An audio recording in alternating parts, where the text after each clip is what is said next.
Secretary said, many of you in the media clearly missed the art of the deal. You clearly failed to see what President Trump is doing here. So Karoline Leavitt is blaming the media. She says we failed to understand the art of the deal.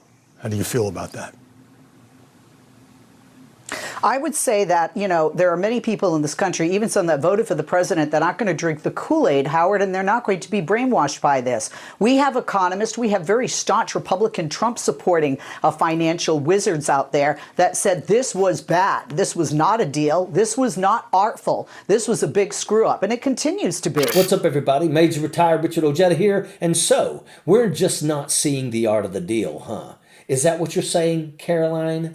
But tell me, what do you think it really means when this unqualified, low-level BS Barbie tells us that we're just not getting it? Because to me, it sounds a whole lot like she's saying we're all too dumb to understand the brilliance of being ripped off. This was not a deal. And let's be very clear with what happened. Economists said Japan, Europe, and China, they are our debtors for bonds. And they were dumping bonds like there's no tomorrow. And that is what triggered the turnaround. Karoline's explanation is basically this. You walk into a fancy restaurant, order a steak and a salad, and they bring you a raw potato. And when you point it out, the chef marches out and says, "You just don't understand fine dining."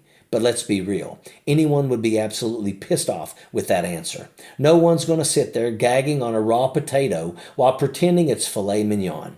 You'd shove the damn plate away, tell the chef to screw off, and walk out with a single finger salute, just like Lauren Boebert leaving Beetlejuice. It's easy for people who have millions or billions of dollars, but for people that live paycheck to paycheck, for people that are putting away money in their 529s for their kids to go to college, for people that are putting money away in an IRA, a 401k for the future, elderly people who are worried that if they lose Social Security, well, if I don't have A, then at least I'll have B, the money I put aside. Those were really, really, really real fears. Those are a crisis level, and those still continue to be a crisis level. What they really want is for us to sit down, shut up, swallow the grift, and smile like it's the best bowl of gruel that you've ever had.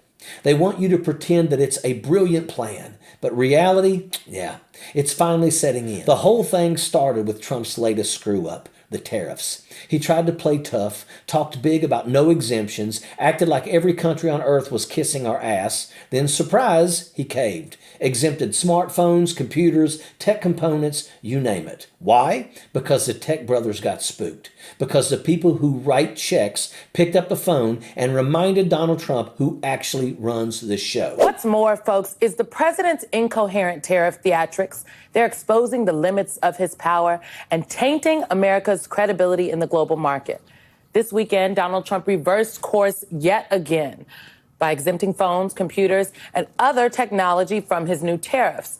But here's what he and his trade deputy said about making exemptions before changing their tune. We're not looking to do any exemptions now because you don't need to. With reciprocal, you don't need to. Do you expect any exemptions or waivers? I don't expect that, no. This is a simple system. I mean, there wouldn't be any. The president has been clear with me and with others that he does not intend to have exclusions and exemptions. Yet, just after our show ended yesterday, he exempted smartphones, computers, other tech devices. Trump didn't pivot. He folded. He got his ass handed to him by the markets, by global pressure, and by the very billionaires he pretends to control. This is what they don't want you to know, that he tanked it, reversed course, then tried to spin it like it was the plan all along.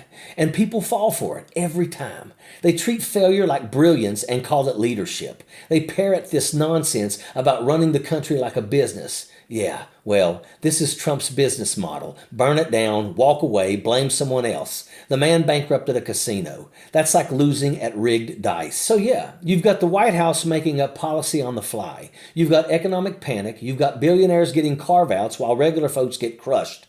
And you've got a blonde in a blazer trying to spin that into a victory lap. Trump's tactics are not strategy. This isn't chess. It's a toddler flipping the board and calling it genius. Trump got wrecked. He started a fire, panicked, slammed the brakes, and now they want to call it flexibility. No, he caved. He blinked. He got slapped by reality, and now the BS factory is working overtime. That isn't leadership. It's a con job. The entire world is calling the United States of America, not China, because they need our markets. the hell is she talking about? I mean, does she not know that China and Japan and other nations are creating their own little economic axes without the U.S. right now? Michael Steele didn't miss a beat. What the hell is she talking about? And the entire panel broke. Not because it was clever, but because it was true. Because while she was up there selling nonsense like it was a fact, China and Japan were forming economic alliances without us. The rest of the world is moving on, and we're stuck with the guy who governs like he's ad-libbing on a reality show. And that's when Basil Smickel jumped in and said the quiet part out loud. There's no evidence this is working. You can't govern with stream of consciousness. Exactly. While China builds ports, signs long-term trade deals, and positions itself for the next 50 years, Trump's out here winging it, slapping tariffs on Monday, carving out exemptions by Friday, and calling it leadership. But as Smickel pointed out, you don't rebuild American manufacturing with chaos. You do it with stability, confidence, and a long-term plan. Instead, Trump's moves are driving up prices for working-class families, while his donor-class tech brothers get a carve-out and thank you note.